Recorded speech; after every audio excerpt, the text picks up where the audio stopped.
Қайынаға иманды болмай, келін ибалы болмайды. Келін сәлемінің тағы бір ерекшелігіне байланысты мынадай әңгіме бар.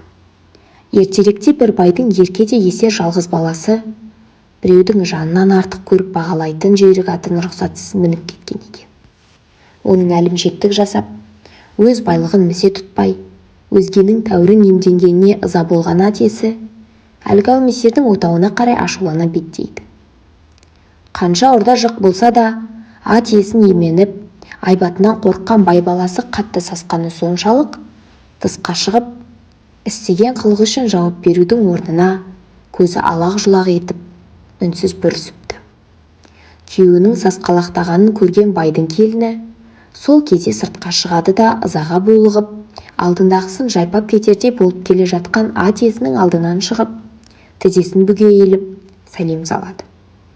Қанша айбат көрсетіп, терісіне симай ашуланып келген адам мына көрініске таңғалып, кібіртіктеп қалады. Әрі ашуын тежеп, сабырлы қалыпқа түсіп, келінге батасын береді.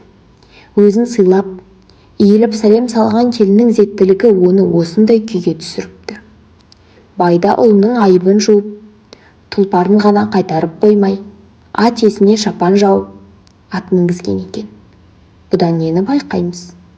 Екі үйдің арасында ұрыс-керіс жанжалдың болмауына келіннің иіліп бір ғана сәлем бергені себеп болған.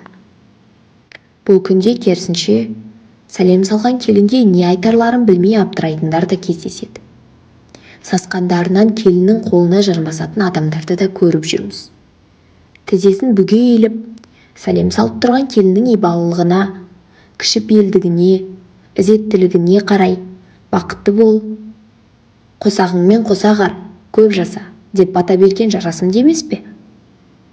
Қайынаға иманды болмай, келін ибалы болмайды деген мақалдың шығуына кейде өзіміздің білместігіміз себеп бола ма деп те ойлаймын.